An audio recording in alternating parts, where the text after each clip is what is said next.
If your CPU is strong on paper, plenty of cores, decent clock speed, but your games still stutter or feel inconsistent during fast bursts of action, the problem usually isn't your hardware. It's Windows being way too aggressive about managing your CPU behind the scenes, parking cores, dropping them into deep sleep states, and throttling clocks, all in the name of saving power on a machine that's supposed to be running flat out. Today, I'm showing you QuickCPU, a free tool that gives you full manual control over that behavior, so your cores stay ready the instant your game actually needs them, instead of napping mid-match. Go to coderbag.com and download QuickCPU. It's completely free. Install it like any normal program. There's no bloatware or weird bundled installers to watch out for. Once it's open, you'll land on the main dashboard. Across the top, you've got real-time stats, CPU temperature, per-core utilization, clock speed, and power draw. That's useful for monitoring, but it's not why we're here. The sections we actually care about are core parking, C-state residency, frequency scaling, and turbo boost, all sitting in the middle of that dashboard. Take a second to just look around before we start changing anything, so you know where each setting lives. Core parking was originally built for servers, machines that sit mostly idle and only need full power occasionally. Windows brought the same logic to consumer PCs, and by default, it constantly parks and unparks your CPU cores based on how busy it thinks you are. Sounds harmless enough, until you realize every time a parked core has to spin back up to handle a sudden spike, an enemy pushing a corner, a new area loading in, that wake-up isn't instant. It takes real time. And that time shows up as a stutter or a frame time spike you can actually feel, even on a CPU that has plenty of headroom. In QuickCPU, find the Core Parking Index slider. Setting it to 100% tells Windows not to park any cores at all. Every single core stays active and ready no matter what. Setting it lower, closer to 0%, lets Windows park more aggressively, which is the opposite of what we want for gaming. Drag it to 100% and hit Apply. Quick note, this setting only controls QuickCPU's override. Windows' own power plan also has a hidden core parking value buried in the advanced power settings, and normally the two fight each other. QuickCPU handles overriding that for you automatically once you apply here, so you don't need to go dig through Windows' own power options separately. That one change alone removes one of the most common invisible causes of stutter on gaming PCs, and it's the single biggest fix in this entire video. Click Power Plan Settings in the left sidebar.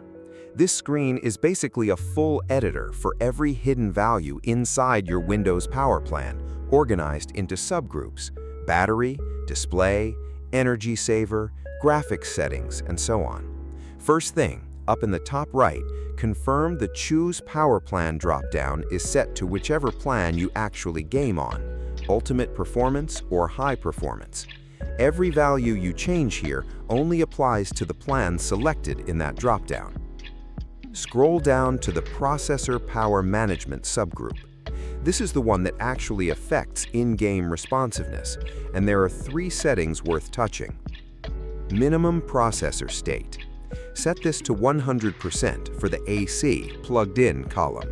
By default, Windows lets your CPU drop its clock speed way down the instant a core looks briefly idle between frames, then has to ramp back up. And that ramp-up is exactly the kind of delay that shows up as a stutter. Locking the minimum to 100% keeps your clock speed high and ready at all times. Maximum Processor State. Confirm this is also set to 100%. Some power plan presets, especially anything balanced or power saving, quietly cap this below 100%, which caps your CPU's real boost potential without you ever noticing. Set it to 100% so nothing's artificially holding your clocks back. System Cooling Policy. Set this to Active. Passive cooling policy tells Windows to slow the CPU down first and only ramp up the fan as a last resort, prioritizing quiet and temperature over performance. Active flips that priority, letting the fan spin up first so your CPU can keep running at full speed instead of throttling itself down to stay cool. Hit Apply once you've set all three. These changes work alongside the core parking fix from Step 1.